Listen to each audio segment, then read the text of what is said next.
All right, so who are you with today? We're with Harrold Dur. Harrold Dur. Right. Where are you from, Harold? Originally Johannesburg, the West Rand. I was born in 1985, the 9th of January.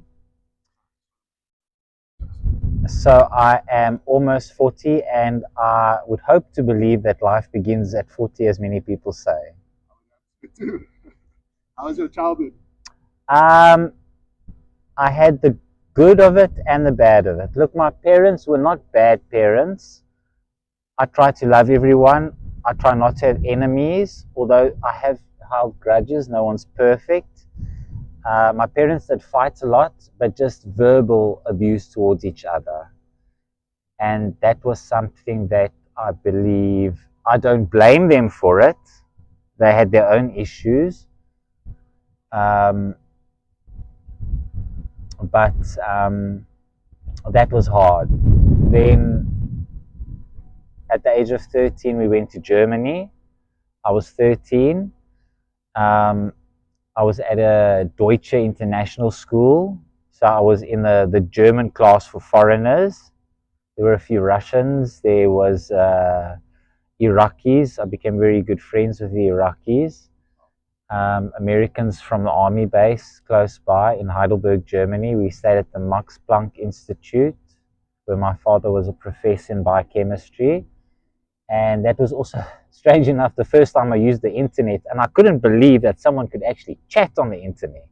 I'm not very technological. How old were you at the time? 13, even though I'm now a qualified teacher. But I'm learning more. And I remember my first euphoric experience was running through the Heidelberg woods. And it was just so amazing. What were you on? I wasn't on anything. It was pure endorphins. Oh, wow. Then at the age of 14, somewhere along the line, on the 3rd of October, I had a complete psychotic breakdown. I started cutting myself. I had a few cigarettes, and I just passed out. And I was admitted to Tara, where I spent first 2 weeks, and then I jumped the wall, and then later on 5 months. You escaped and you went back. They let me back. I was in Tara. That time it was in the youth ward, very lovely. Um, and I had met good friends there. One of them, Samantha, who I often saw when I was in Rudderpoort. Something had happened to her. She is a lesbian, but that is because something happened to her when at a matric ball.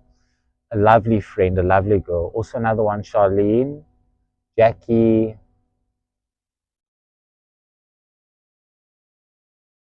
So obviously, I just found out today that you are homeless. How did you end up in this situation? Well, the first time I was homeless was last year, similar time.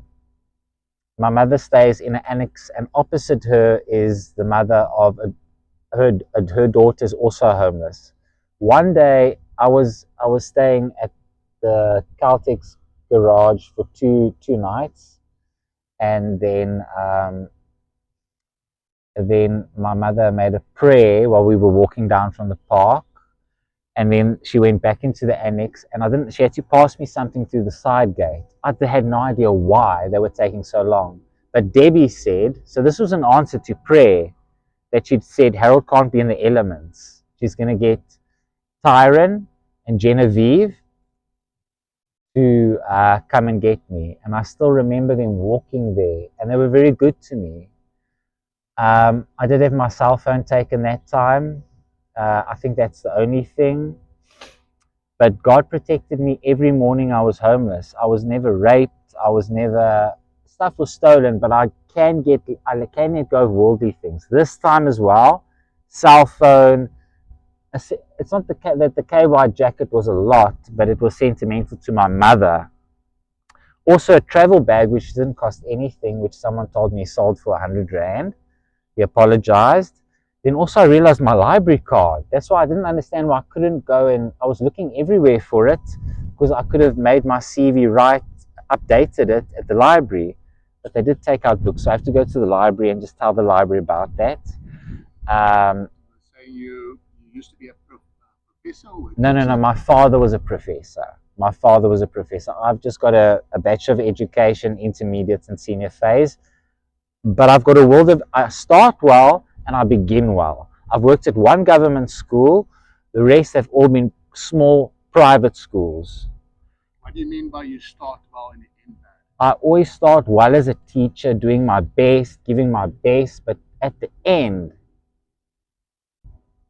I start using and breaking and stuff like that. So I have been, What do you use? What is your drug of choice? in the beginning, it was something called Atcosinol. It's off the market now. It was a generic of Sinutab because they've changed Sinutab. Then there was also Empacod, just 20 milligrams of codeine. So codeine is expensive. Then it became codeine cough syrup and something called Lenazine Forte, which had real ephedrine and codeine. So it was an upper and a downer, and it was very lovely. But it's expensive. Then at the moment, for the first time, I'm not going to lie, I think it's maybe 2.5 weeks that I've been using a little bit of tick and buttons. But I do want to escape from it because I'm not completely hooked on it yet. I don't take much. I just remember Genevieve left me in the car with her button pipe, and it was lovely. Although my grandfather's brother, my great uncle, when Mandrax was still a sleeping tablet, he started off as a pastor, but then he became the caretaker of Ponte Towers in Johannesburg. He died of alcohol and Mandrax addiction, but the Mandrax sleeping tablets. So were you always surrounded by drugs, Harold? No, our families, both families, like my grandfather was an alcoholic. He came from Austria, my father's father, and my father has never been addicted. He did smoke, but he stopped when I was born. He smokes the Kent, the one with just 1 milligram nicotine, but never he was never really an addict. Myself and my younger brother are. I'm the eldest, and then my sister.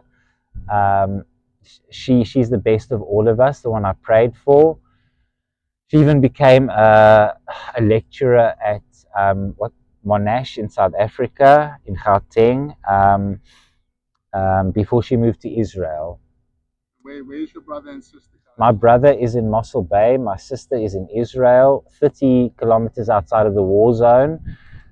She's not an Israeli citizen, but she was also the only lady on the kibbutz to drive a cherry picker because she was a Christian and she could work on a Sunday. I think it was a Saturday. Yeah, Saturday. So on a Saturday she did that, but then of course she had a massive thorn in her bum. Also, Yeah, I don't know how it happened, but it was dates from Israel. They sent Israeli coffee. Very lovely. And the thing is with me, my mother might be pro-Israeli, but I'm not pro anyone. I, everyone is good and bad, but I've really tried not to have enemies. And this time round, myself, everything has been taken from me. Even my ID was stolen, which causes me great stress. But but we're taught by God to love, especially our enemies, and not to have enemies. So people have often told me there's been so much grace on my life, and there has been. A few days ago, a merchant took me to a park. He said I had to go look after his mother. But then he just sat down playing with himself. I said, I don't mind if you play with yourself. Then he offered me 50 Rand for a hand job, and then a button and some tick for a blow job. I've never done that. I said, I haven't done it. I'm not going to do it. So then I just walked away out of courage and moved on. does your family know where you are? My mother knows where I am. The church knows where I am. The church on the rise has been helping me out with my CV, but I'm not a Catholic, but I'm much more drawn to this Catholic Church of the Resurrection here in Tableview. They do not. The priest explained to me they do not bow before the images, the sculptures and stuff like that. They kneel down because, in a sense of being unworthy to take the bread to let Jesus into their body as a temple because we are unworthy. So yeah, You were saying earlier that you don't really believe much, but the last month or so your faith has kind of shifted a little bit? It has. Tell us more about that. This year, early this year, sometime this year, I've often had a love-hate relationship with God, but this year I made a point, and I've never really been close to Jesus, but this year I said I wouldn't let go of the hand of God. I always called it the strange hand of God. And in the sense that's true, but I'm realizing it's the mysterious hand of God or the unknown hand of God. And my faith is growing. I was born with my fist clenched. Anxiety is my biggest problem, not depression or anything like that. So you suffer with a lot of anxiety. And a lot of anxiety. I don't really believe I'm truly bipolar. Have you been diagnosed I have been with something like that? I have been, but even when I was off like at rehab for 4 years without medicine, I was completely normal. 4 years. For 4 years, I lived and then worked on and off at a rehab for 4 years. Yeah. So, with this good news that you received earlier, is there hopes that you're going back to this school as It a teacher? is, the thing is, the principal, myself and Stolen, they do still have my SIM card. Now, I sent a message to her. I already used her as a reference, but I asked her, ma'am, can I please use you as a reference? And she said, yeah. She then started phoning off my mother's phone, and she said she's been trying to get hold of me. She wants to help me out. So sometime today, she would like to meet me here, and although her car's broken, she would like to give a lending hand. And the Catholic Church has been good. I mean, I've received a lot of actually money instead of food. So they're actually giving you cash money instead of groceries. I didn't ask for it. I know that the Catholic Church does give grocery parcels to the people at the old age home, the SASA ones. It's a fancy one, but they do have 6 SASA annexes. And for them, they do that.